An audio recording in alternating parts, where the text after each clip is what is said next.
No clothes. Am I supposed to be dressed for this? Yeah. Or So is this a naked thing? I don't understand what's happening. Eyes up here. Oh my god. So it's a no clothes. Hello and welcome to episode 33 of the Life Insurance Academy podcast. I'm your host, Austin Lopes-Silvero, and I'm here with Chris Ball, Zach McElwain, and Roger Short. The LIA podcast takes you into the conversations of top producing life insurance agents so that you can level your business. For episode notes and resources, visit liapodcast.org and follow us on Facebook, Twitter, and Instagram at Life Insure Acad. Also, make sure you've subscribed to our text notifications for episode releases and agent resources. All you have to do is send the letters LIA to the number 82149. That's 82149 and a message with the letters LIA. Thanks for joining us. Today we're continuing in our closing checklist series. Last week we discussed how to close throughout the entire sit by building value. And this week we're diving into the conversation around affordability and pricing strategies.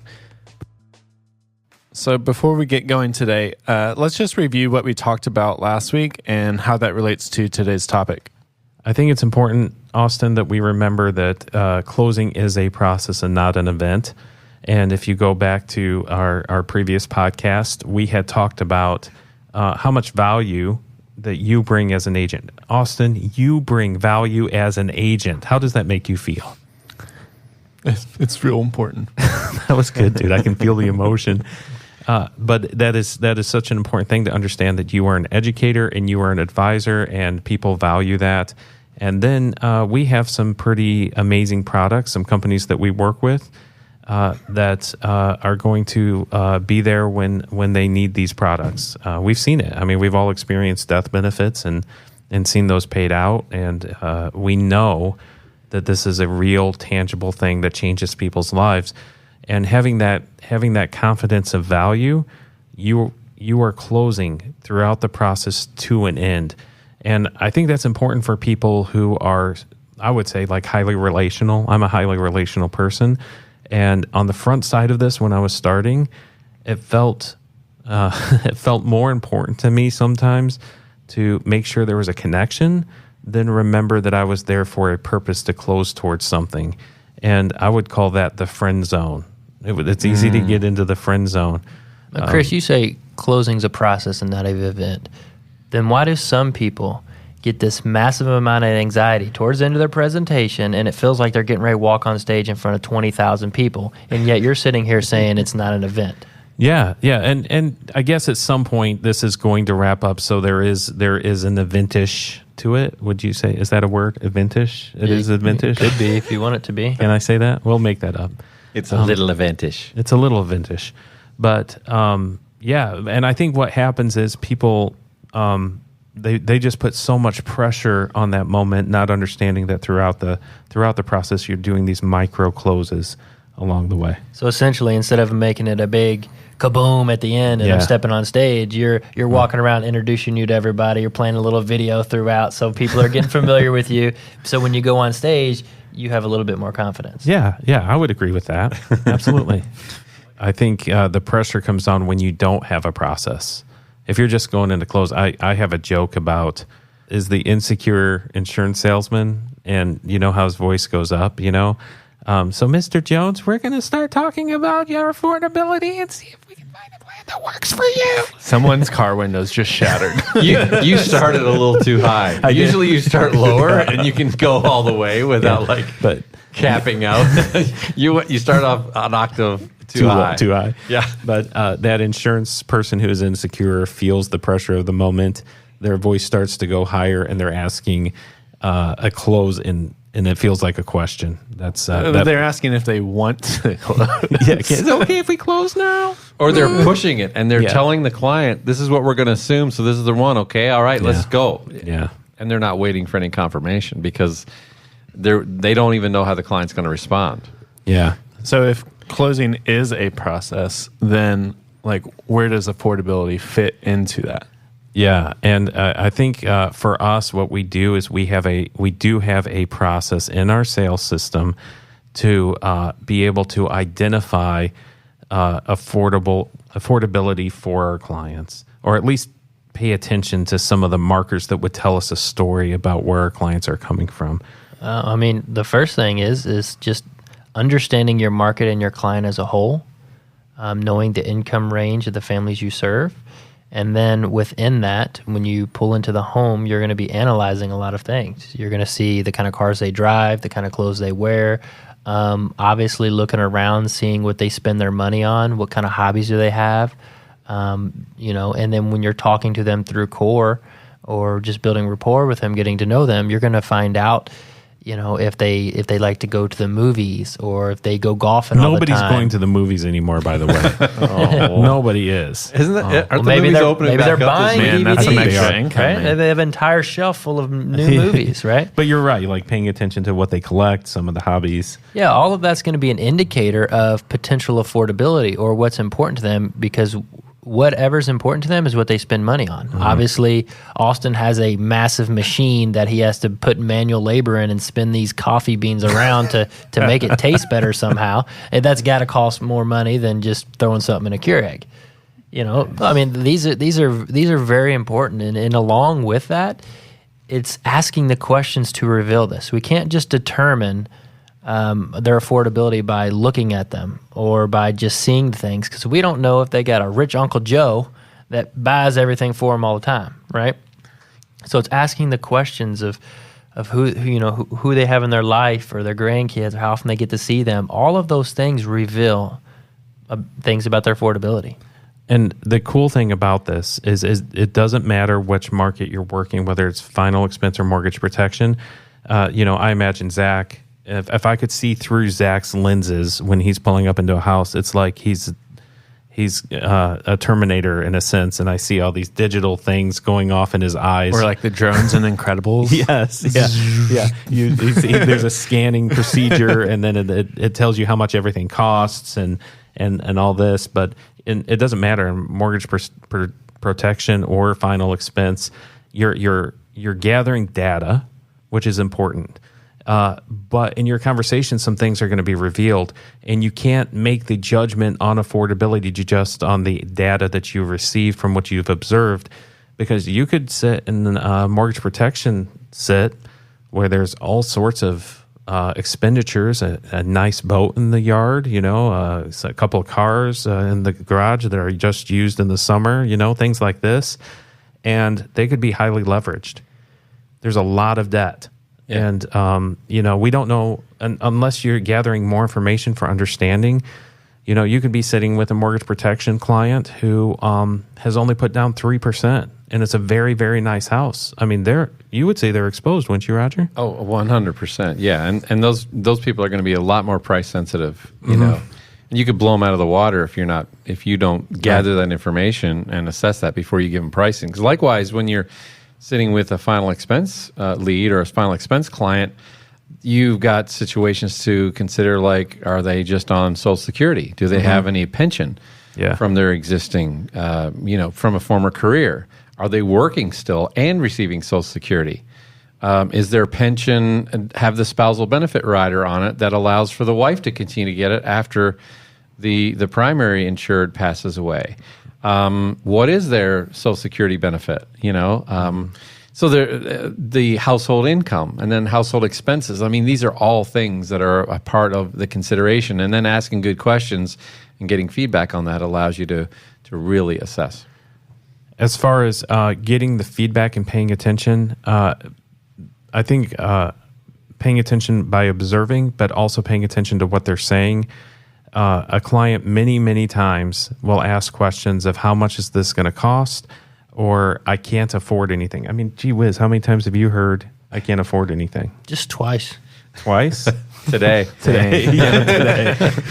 And the reality is you might be sitting with a client who has more coming in from Social Security than you have with any other client. I can't tell you how many times that's happened where they're bringing in, $3,500 and they're retired and but they saw something on TV and they thought it was going to be $300 a month. They're just saying they're putting up barriers because they don't know any better at that point. So paying attention to what they say and what you see is so important. And I think, Zach, for you, the other thing that we talk about is the tie down and how that helps with this affordability conversation. Well, really, the importance of tie downs, it just solidifies and helps them see what you're already looking at. What I mean by that is when you are building rapport with them and you're asking about income, it's important to you to make sure you have money left over in your budget to take your grandson to the movies every Tuesday, isn't it? You're on fixed income, aren't you? So I'm guessing every dollar is important to you on a month-to-month basis, isn't it? Like understanding that and getting them to agree with you on terms of when you're talking about finances or you're setting up money, because we know at the end of this presentation or when we're going into the close or we're picking a pricing strategy, we don't want this to be the first time that we've even mentioned cost or money or any of that. But on the same side of that, we don't want to walk into the sit in the first 5 minutes and say, how much can you afford, Mr. Austin? Because that's not going to be good. How much you got? Exactly. So it's almost a way to disguise these questions, but put it into them. So you're giving them a positive statement followed by an affirmative response question. Well, the other thing I see that you're doing, Zach, is you're reassuring them. Yeah. I mean, I imagine people kind of have their guard up, and when you say to me, Mr. Ball, sir, King of the Universe, you don't have to go that far, but when you say Mr. Ball, I understand you're on a fixed income. And our specialty, we work with people who are on fixed incomes. It's what we do. So I'm guessing that's if we're going to talk about affordability, that's going to be something that's important to you, right? Yes, Mr. King, Mr. Ball. Yeah. So that's I think that's going to be important. It's really important to make sure that your family's taken care of when you pass away, right? Oh yeah. It's also important to make sure that you can still live and afford the things you need to live right now, isn't it? Dude, I need to give me those papers. Well, they're right here. Wow. It's an e-app now. I'm assuming you want to use a Pilot G2.7, right? I'm just kidding. When he gets into whisper mode, dude, it's a close. So if tie downs are happening throughout the process, and it's not really this kind of event, are there different processes that agents follow in this closing affordability? This kind of goes back to the beginning when we talked about this being a process and not an event. Those tie downs are crucial for making it a process, because if you think of a dial on a washing machine or any type of toaster oven, and each tie down you use, it keeps clicking and clicking and clicking and clicking until you get to the end. You just have a little bit of way to go. And either if you do a no close or a closing statement, you're right there. Now, if you don't use any tie downs and you're going through the process and you're not asking any of those questions, then you're going to have to turn that dial all the way around to get your ding at the end. And that's where your anxiety comes from. That's where you get the nervousness, because you have no idea if this person's remotely interested, if they're on the same page as you, if they understand what the words that are coming out of your mouth, or they're just sitting there with a blank face and you're at the end saying, I'm assuming you want to get qualified, right? And they're like, qualified for what?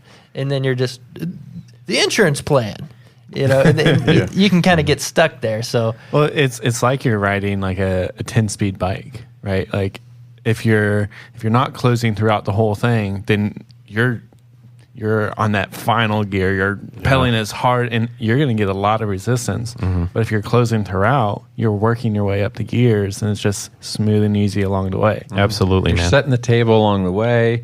When it comes time to sit down, they sit down with you and eat.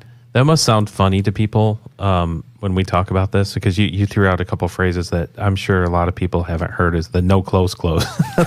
No close. Am I supposed to be dressed for this? Yeah. Or is this a naked thing? I don't understand what's happening. Eyes up here. Oh my god. So it's a no close, CLOSE, not a no close, CLOTHES. No. Yeah, and the whole idea is if you're using multiple tie downs and you're getting those micro agreements and those micro yeses throughout the entire presentation, then when you get down to the end, you're assuming it and moving forward and moving right into the qualification to see which which product would be the best for them, right? And then following up with determining prices and how do you price quote that and what pricing strategy you use. So it's more of an assumptive close and you're moving right through it, where the other one is where you're actually stopping right there, adding another tie down, or also known as a closing statement to get that, yes, I'm ready to move forward and go to the next step. So a no close is simply just letting your body language show that we're filling out an application and we're moving forward and assuming that it's already done, which is effective, right? A no close, I think, speaks to the entire process, start to finish. It's setting the table.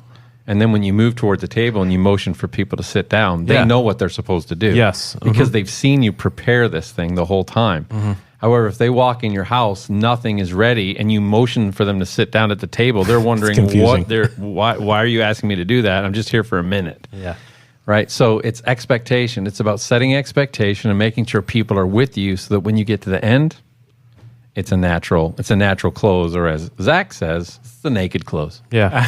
I don't think no close. We need to change it to that. I like that. The naked close. Yeah, I like the naked close. And then this closing statement is it's another tie down that lets you know if you've kind of completed the work throughout the rest of the presentation and core and all of that.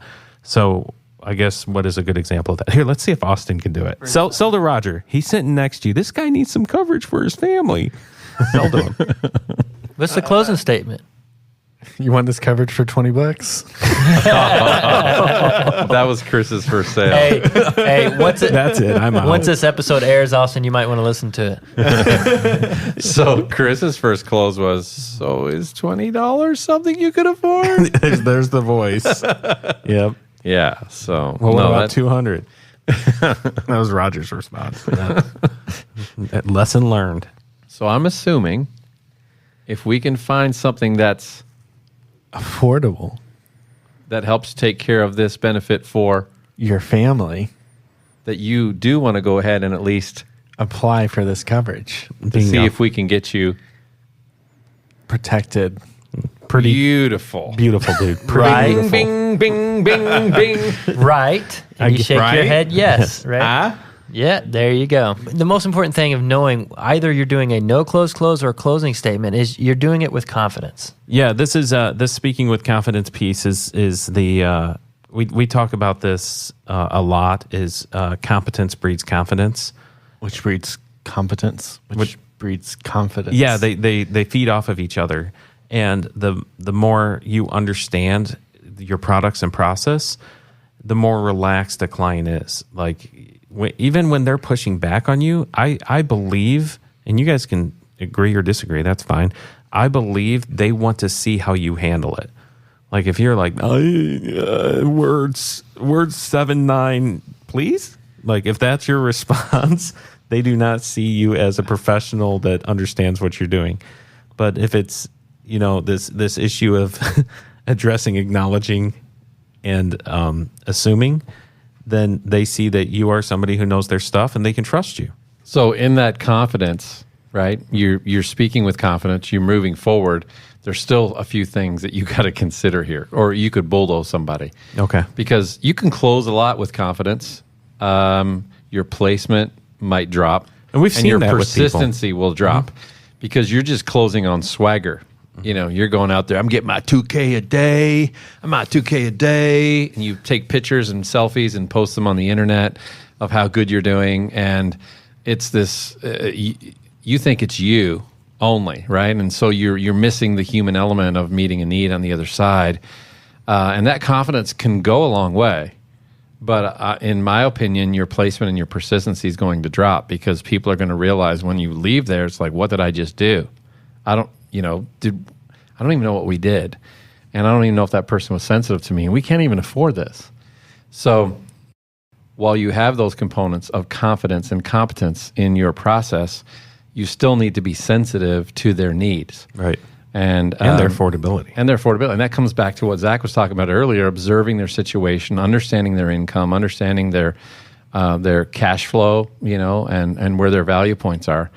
And I think that would then help you move into a proper understanding of how to present and take the next step toward pricing. When we talk about the sensitivity, we have benchmarks. We understand that the average monthly premium for a final expense product is $59 a month. It doesn't mean it's always going to be that, but that is the average. On a mortgage protection, it's about $100 to $120 a month. There will certainly be outliers on that. If you are an agent and you're out there crushing it, and you're I'm going to make that a button. good crushing it. If your final expense premium is averaging $200 a month, then you really need to pay attention to your persistency and placement And your sensitivity. Yeah, Because you're not thinking about the client. yeah. You need to check. You need to check it before you wreck it. Yeah. Zach- Because all you're thinking about is your picture posting your 2K a day. Yeah. Zach, I think you do a great job in your training just on how agents can have that empathy and have that sensitivity. It's not just bringing in the confidence. Like Roger said, there's a moment for each of them, but you can still be a confident agent and have these sensitive moments with your clients. And then there's a reason that this is involved in pricing. And when you hear the entire process of everything we do, it's all about being a genuine person and connecting with them and being on the same level. And you can do that and be confident in your ability and your confidence in helping people. That's kind of where it all comes in. But at the end of it, even if you have a great connection with them, some clients feel uncomfortable when you're moving into pricing and talking about numbers. So some of that work and connection you've done can be reversed, or they can back out of it because, okay, let's get down to the numbers. They almost bring that wall up because they're scared to death to see the numbers part. And that's where being sensitive to someone's affordability really comes into play to help. And for me, I didn't always do this. And I would start getting objections of, oh, what's 10 grand or what's 20 grand? And me, new me, I was just giving them the price. Oh, it's not too much. I don't think we're going to do any insurance. And I'm like, we need something. Something's better than none, right? And I didn't really know where to go. Mm-hmm. And I was like, okay, well, there's something missing here. I need to be more sensitive. I need to let them know that, hey, I understand you're on a fixed or limited income. I understand that you're retired or on disability. I understand that you still have to live and you still have to maintain your household and your quality of life. But I also understand we need to have this benefit in place for our families. And so how can I communicate that to them and let them know, hey, I'm still I'm on your team. We're still here together. I'm not the guy on the other side of the line, right? And it's when they can understand that when you're talking about pricing, it will drastically increase your closing. And so I have this little line that I say literally in every house, in every situation. I look them and I'm calm in all of this. And I say, Mr. Roger, the most important thing to me is that we find you something affordable. Some people, it's got to be affordable on holidays, birthdays, and weekends. Some people think that they want 10 or 20,000, and if some reason they can't afford all 10 or all 20, then they decide to get zero. Now, Mr. Roger, that doesn't make any sense to me because the most important thing to me is that we find you something affordable. Because some thousand is better than no thousand.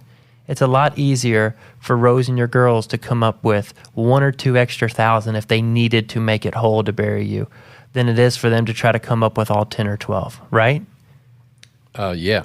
Exactly. So there's my tie down, and that's my sensitivity, and I personalize it to their situation. I also eliminate the objections of what's this or what's that, because a lot of people in their mind, for some reason or another, they feel that if they can't get a certain number that makes them feel macho, then they don't want any. So it eliminates all of that, communicates that I'm sensitive to them, I understand who they are, and if you notice, every word I use is we. Because we're doing this together. We're helping your family. Me and you are doing this together. And that communication throughout really creates a sensitivity there. Now I set them up perfectly to have a real conversation about prices. And it's not, are you getting it or not? That's not the question.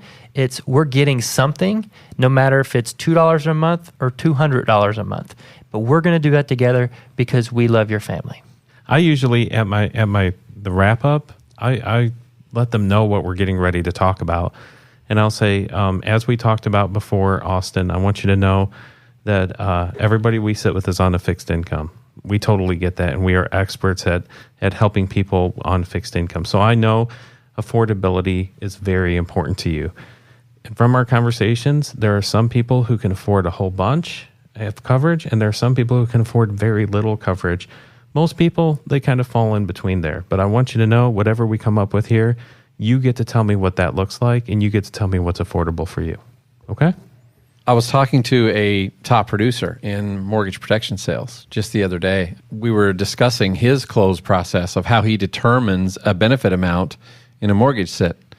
And one of the things that he's always sensitive to is what are the current liabilities, right? Yeah. Your income, her income, your income, whatever. And then any existing insurance that's in place now to protect your family in any way.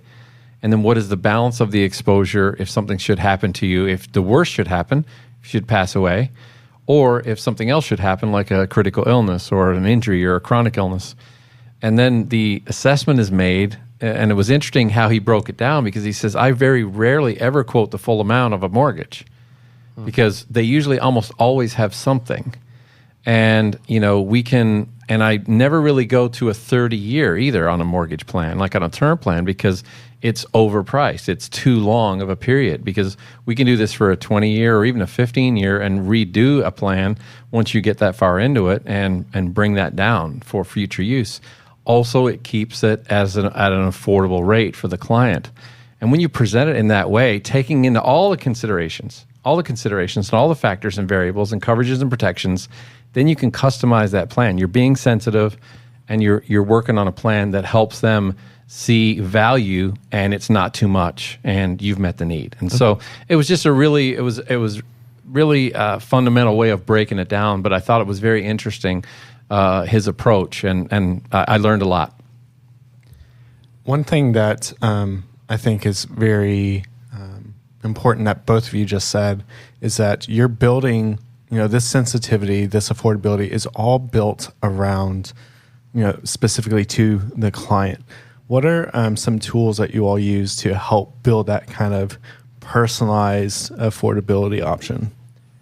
Well, Austin, that's a great question. But when you're looking at that, the important thing to remember is we're doing that throughout the entire process from the core building. And I know this sounds repetitive, but that's where this becomes a process, the tie downs and understanding and connecting and truly listening. And when you can create that sensitivity to their affordability at the end with the statement that I use, we're able to move right on through. But you maybe say, well, that probably always didn't work, and that still doesn't work with everybody. So every now and then, and some agents do it religiously, and personally I only do it if I have to, is to actually sit down and work through a budget. Because once I do that affordability, sometimes you're still going to get, well, it depends on how much it costs. Or, my next question generally is, what is something affordable for you on a monthly basis to put in plan to take care of your wife or your kids or whoever would be on that beneficiary line? And usually I can move right into my closing strategy right there. But sometimes, nothing. Or no, I can't afford anything. Or the things that Chris was saying earlier. And if you're doing the process right, that's very rare. I do want to say that. That is very rare. But it still happens. Or if you're learning through this process, it'll happen more often. So sometimes a budget does work in your favor. But when doing that budget, I do it with confidence, and I make it the assumption and make him feel, or the client feel, that I do this with everybody we do, that it's a part of the process. So literally, I'll sit down, I'll flip a lead card over, I'll pull out a budget page, and I'll start going through it. Okay, perfect. Now, do you currently have a car payment? Do you have a cell phone bill? Do you all rent here? Do you own? How much is your rent? How much is your car insurance? And I'll just, et cetera. I'll go all the way through their budget and break it down and ask, okay, now what do you bring in on a month? Okay, do you get any other, any pension plans or any additional income? What about your wife? Does anybody else pay for any bills in the household and support it? And then I can see everything right in front of me. And generally, when you see that and you do a budget for your client, boom, you know where the affordability is, or if there is affordability. Okay? And now you know what you're working with, where without doing that, you're using all your other tools to assume what the affordability is and moving forward. Another tool that that we often see used in the mortgage protection side is just a financial profile worksheet, where you'll sit down and it's a matter of fact. Like, we do this with all clients. Yeah. And so when the clients understand that this is something you do and it's a part of the process, they go right along with you. You know, what's your household income? What are you taking home each month? Sarah, what are you taking home each month? Great. Is there any other income coming into the home? Are there any other assets? All right, let's talk about payments that you have going out. Is there any other credit card debt we need to take into consideration as far as your budget goes? Because when we're talking about covering liabilities, sometimes it's not just about the obvious. Sometimes the credit card payment or another debt liability, or helping a family member pay for, or helping a parent pay for a house. Like, there's all these other things that come out when you're having these conversations with families. Like, they're helping others. Someone else is living with them. Like, there's all these other pieces and components. And when you can walk through a budget, and let them see, and maybe for a lot of people, this is the first time anyone's ever done it with them. And you can actually turn around and actually show them what's coming in, what's going out, and where the coverage protection needs to be. Where the liability is. And in a lot of cases, people will fill out one of these requests and they'll go, we're looking for $200,000 on each of us to cover the house. Well, he makes $130,000 and she's a stay-at-home mom, or vice versa. He's a stay-at-home dad and she's making the money. Well, the liability is different. We don't need $200,000 on each of you because it's an imbalance. Like, we can create a more affordable strategy that fully meets your needs, and here's why, based on what you've told me. And so it really helps you lay that out. The great thing about budget, I think it solves two problems. One, it reveals affordability, and two, it reveals risk. And when they see the numbers do not lie. Because once they see one person is bringing home more than the other person, and they see their liabilities, all of a sudden they're like, whoa, we do need this. It's huge. And also it reveals some, I know this especially in the final expense space, it reveals income that they should be saving, but they're not saving because they're spending it other places that they don't need to. And it really opens doors to conversations. Another aspect of the mortgage protection and the liability that people aren't paying attention to many times is how much money that they put down on their house payment. And I can't tell you how surprised I am that it's less than 10%. Most of the time, it's less than 10%. Mm-hmm. How are people getting loans for this stuff? It blows my mind, but that's a different conversation. Especially after 2008, right? Correct, yeah. And so here's the problem with that if the market goes crazy, I mean, what would cause a market to go crazy? Oh, I don't know, a pandemic, right? I don't know. But what could make the market go crazy where housing, they lose their value because of it. So now somebody passes and they have to sell the house, but the house has dropped 15%, but they only put 10% down. Now we're talking a short sale or a foreclosure. Like, people aren't even aware of those liabilities. And when you work out a budget and you show them, okay, well, at this point we have 3% down, is it possible if there's another pandemic or something unexpected that your house could lose 10% in value? Yes. Okay. Then we have to do something here. Yeah, and they readily agree at that point because they can see it for the first time. Mm-hmm. They're seeing it. Yeah. And sometimes one spouse knew it and the other one didn't. Yeah. And it took you to bring them together. And then the spouse that was the person initiating the contact for, the information is like, oh, you're my biggest ally. And you can tell, you can feel it in the home. So it's kind of cool. So with that being said, now that we have an idea of what a client can afford, how do we determine prices? This is where Zach asks, what you got? Is that right? So the way you determine prices, you really got to decide which strategy you're going to move forward with. At this point, it's either the questions are, now, did you want to be buried or cremated? And is there any other debts that you wanted to make sure that were covered there? So it's kind of like that need analysis that Roger's talking about. Or the other question is, Now, what is something affordable for you to put in place in order to take care of your wife on a monthly basis? And those are the questions.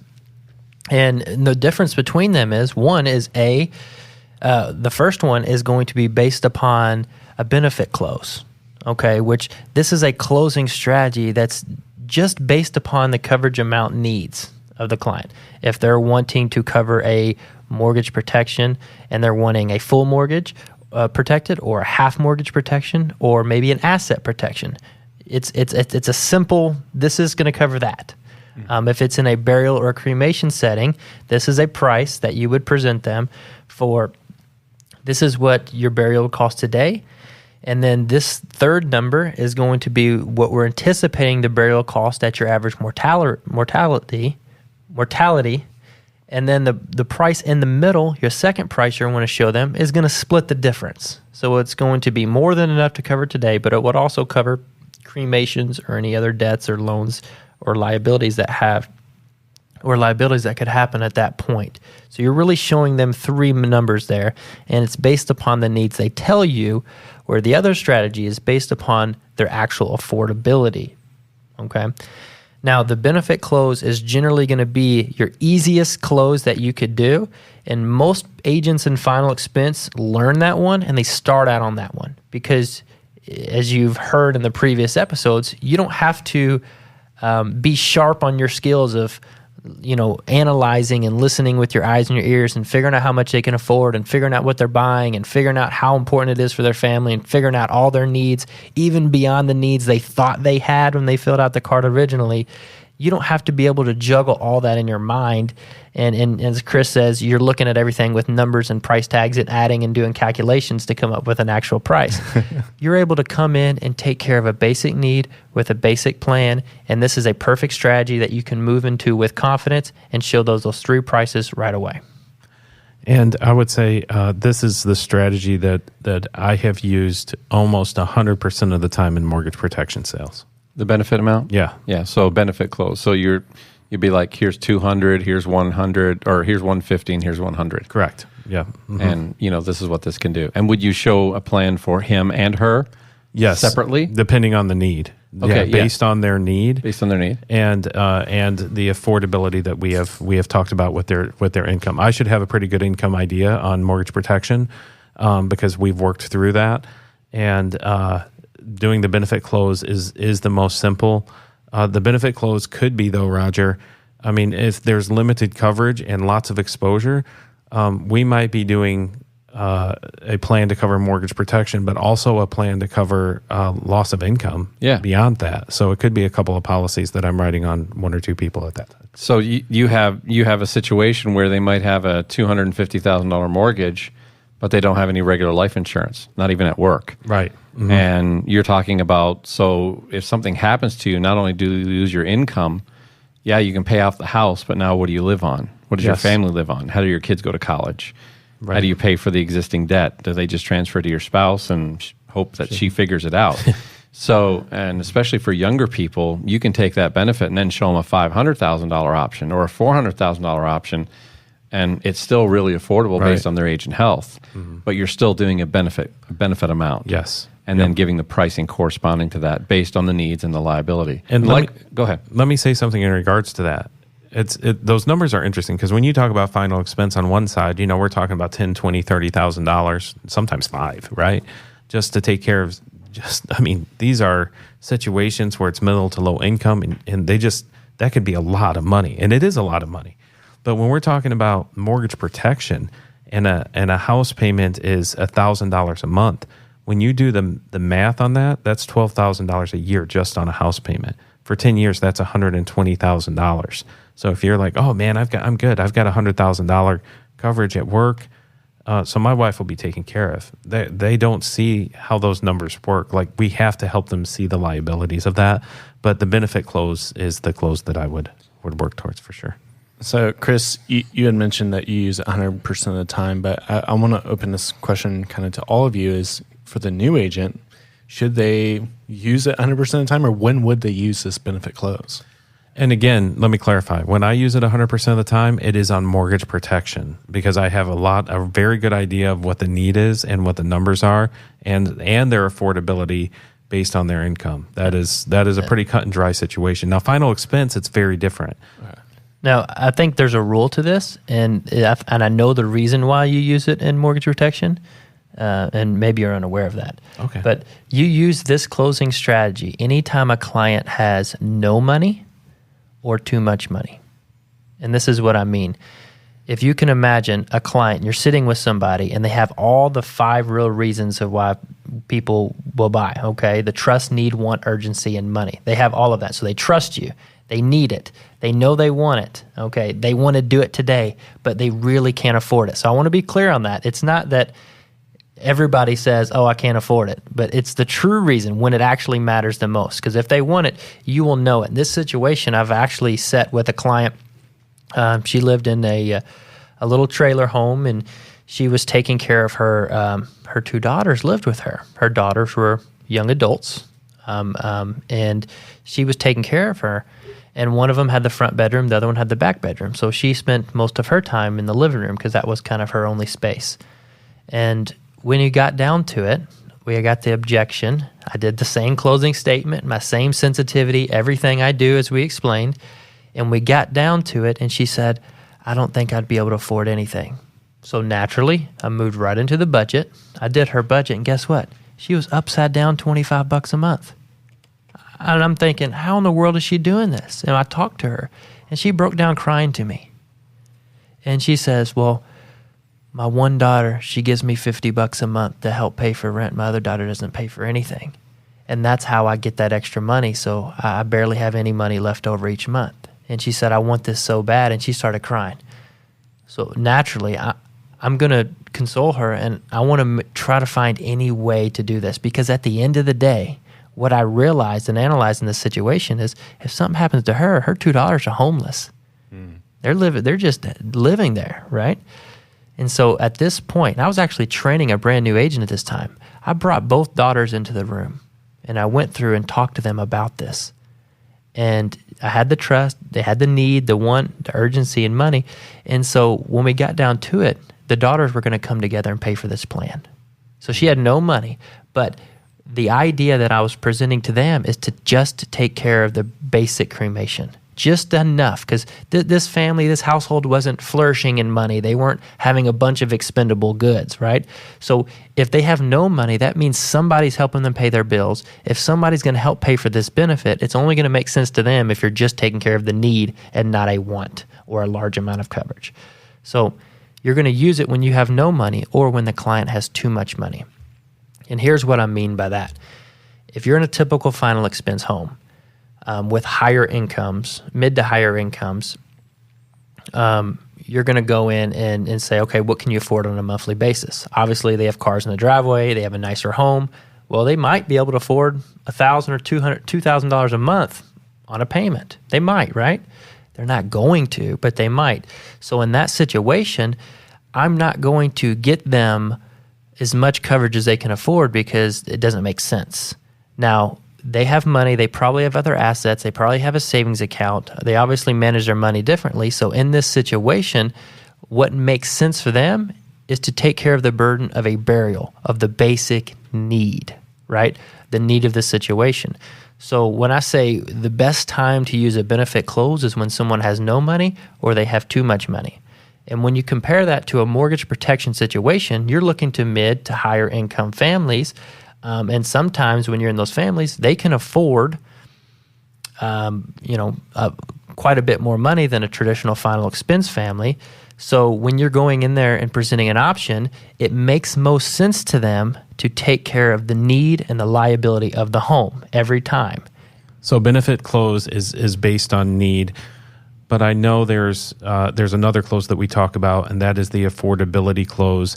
And this is determined on basically folks who have a greater need than they may even be able to afford. Is that correct, Zach? Yes, it's based upon affordability. Meaning, if that family could honestly use $80,000, $100,000 of whole life, or $500,000 of a term policy, but you know you can't afford that.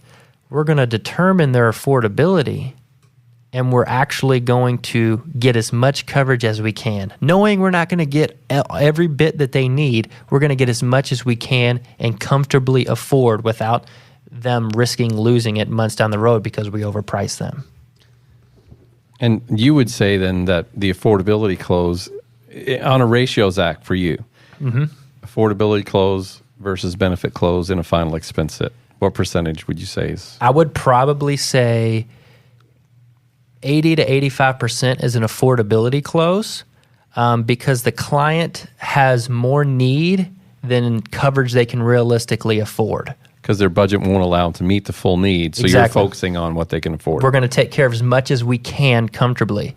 And now, we do that because the demographic of our typical final expense agent, that mid to low income family. Exactly. So when we think about the needs, we're talking about the burial costs, okay? And then we're talking about loss of household income, which is a good agent's going to figure out those things and figure out what happens, okay, beyond the burial, what else is the need in the home, any debts or medical bills, any car payments, liabilities, what are all the expensive in the home? When we talk about real need, I'm using quote fingers for Chris, when we talk about real need in other episodes, that's the real need. So when we're determining the real need and we realize that, hey, this family really could use $100,000, they may not be able to even afford 10. We're going to do affordability and get as much as we can because we obviously don't want to blow them out the water. So traditionally, you don't run into homes in final expense that are that middle to high income, and you don't run into too many that are no income. So I would say about 80 to 90% are the affordability close in this situation. And you know, and the sensitivity, you got, and for those of you who are listening, I want you to hear this. Like sometimes it's a low income family situation. It's just simply a low income. And you're still trying to give them the dignity and respect and help them feel like they accomplished what it is that they set out to. And thank goodness there are cremations, because sometimes burial costs right now are way out of their budget and they can't afford that burial cost. And it's okay to help them understand the value of having enough in place for at least a cremation. And, you know, I've been to several funerals just in the past couple of years where they were cremations, but it was a traditional funeral ceremony from my perspective. It's just that we didn't go to the gravesite after. And you have to make people feel good about that and let them know this is still a win because you're focusing on now their affordability, but you're lowering it to a benefit amount that still meets their need, and it's okay to go that route. Some people don't want to be cremated, but sometimes you have to build a little value in that, and why it is the same, so that they can keep their head up and feel like they did a good job for their family still. So then, how do you use this affordability close? Yeah, so obviously, just to sum up the benefit close, we're finding the need. We're giving them 3 prices based upon what they need. Today's price and final expense, today's funeral price. The third price we're going to show is the future price at the mortality of the client, and then somewhere split in between is going to be your second price. Now, with the affordability close, it's more of a process, and you're taking all those things in consideration we've talked about before, and we're moving through. And I always start with the question of, Mr. Roger, what is something affordable we can put in for your family to take care of them on a monthly basis? Now, here's the trick. I really don't want them to answer that question because he's going to be thinking, and I'm going to interject before he gives me a number, because one thing I don't want is, how about $20, right? I don't want that, but I'm being sensitive to that. So I'll say, okay. He'll say, and I'm like, that's okay. What about something, would around $200 a month be comfortable for you? So that communicates a couple things to me. One, if I give him that range and I say it calmly and comfortably and I'm not sitting there shaking in my space boots, okay, it's going to communicate that, wow, I guess I really want this, I really need this, but a lot of people pay $200 a month for this. That's what it normally costs. That's what they're going to assume. And now I'm going to wait and I'm going to judge his reaction. So I'm going to look at his body language. I'm going to watch him process that number to see if he's comfortable with it, and then I'm going to wait for his response. And he may say, Oh, no. If that's how much this is going to cost, no, we can wrap it up now. Well, no problem, Mr. Roger. I'm just trying to get an idea. What about something between $100 to $120 a month? Would that be more comfortable for you? I mean, that's so far above anything that I was thinking. Okay, no big deal. I know the important thing is to have this for your family. What about something between $50 and $60 a month? Oh, well, how much can I get for that? Okay, well, I'll tell you what. We'll take a look and see what we can come up with. So based upon that, it's always 3 numbers. The second number is, oh crap, I still can't afford this. I really need this. And then the third number communicates, okay, I have to do something, because 3 is the last option. It normally is in life. Like there's nothing left. So if I really love my family and value them, then I have to select this option. I have to find a way to make this work. So in their mind, they're finding where their value meets their affordability. At the same time, as an agent of me, I'm analyzing his reactions. As he says, oh no, I can't afford that. The second time, if you notice, my price jumped from 200 all the way down to 100 to 120. And then his reaction was strong again, so my third number jumped all the way down to 50 to 60. Here's the trick. It will always be the third number. Always. So now if I asked Mr. Roger the same questions again, and his reactions were kind of less, and he's really thinking about that second number, like if I said, no, Mr. Roger, could you afford around $200 a month? No way. No, okay, well then we don't want to go anywhere near there. What about something between around 120 to 150? Are you talking about for both of us? This is just for you. These are individual. Just for me? Mm-hmm. I mean, it's still stretching it a little bit. bit. Well, we definitely don't want to stretch it. It's really important for us to be comfortable. So I'm guessing something around the $80 to $100 range, or somewhere in that range, will be a lot more comfortable. You can keep it under 100. That would be best. Okay. Now let me just take a look and see what we can get you qualified for. So I can sense that he's processing that second number a little bit more. And if you notice, based upon that first reaction, my second number was around 120 to 150. My third number is on 80 to 100. Guess what? I'm writing an $80 to $100 app, okay? First situation, I'm writing a $50 app. So it's always 3 numbers, and you're judging their reaction to find where they're comfortable with. Now, they don't know if that's $10,000 of coverage or $40,000 of coverage. That doesn't matter, because we know this client has a large amount of need, more than he can afford anyways. So now when I present the price to them, and I can explain what this coverage amount is going to be used for, it's going to take care of majority of his need, maybe not all. Now, the trick is here, with this affordability close, your first number can't be 100. You can't start at 100, because guess what the second number is going to be? It's going to be 50. And guess what the third number is going to be? 20. Around 20. And all your apps that you write are going to be around $20 to $30 a month. So, Zach, if you're in a situation where you're dealing with a single lady, her husband's predeceased her, or he's out of the picture, and she's making $1,100 a month total, and she's also got a granddaughter that she's living with her, do you actually say, can you afford 200? I don't. And here's to be clear on that, because I said this is determined by everything we covered before. Correct. So when we talk about this being a process, when we talk about the home they live, the bills they have, the clothes they wear, what they do with their grandson, all of that is going to help determine that number. If it's a single person and I know how much they make a month, I'm not going to throw them a number that's going to be drastically unreasonable. So when we talk about how often do I start with 200, I probably start with 200 about 70% of the time, because generally it's a 2-income household.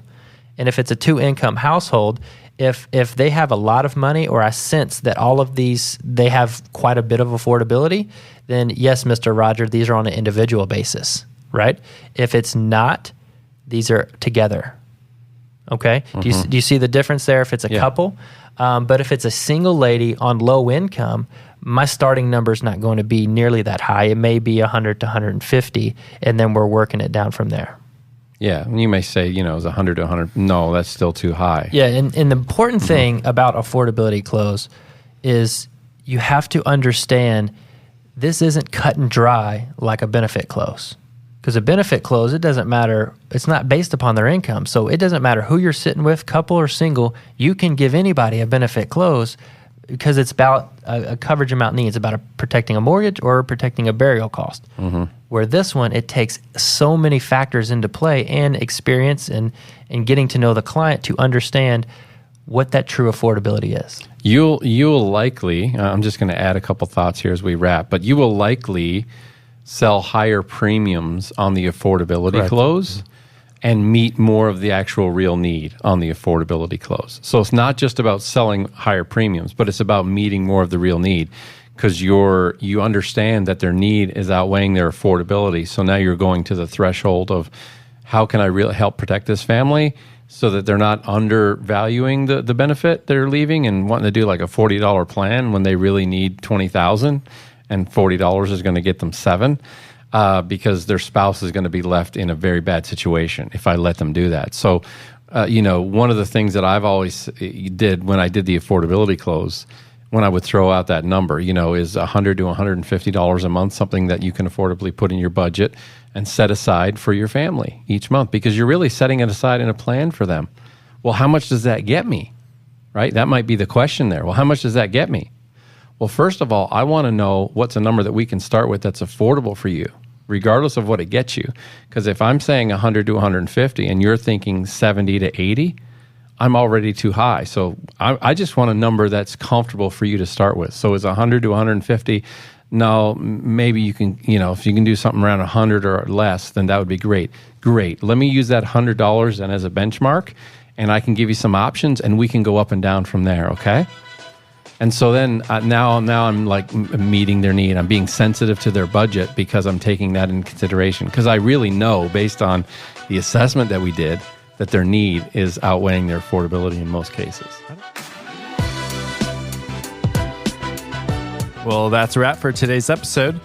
As you enter the field today, try some of the closing statements that we discussed on the episode, or some of the pricing strategies, and let us know how they go for you on our social media page or on the show notes page. Just visit liapodcast.org/EP33. That's liapodcast.org/EP33. As always, thanks so much for listening to the Life Insurance Academy podcast.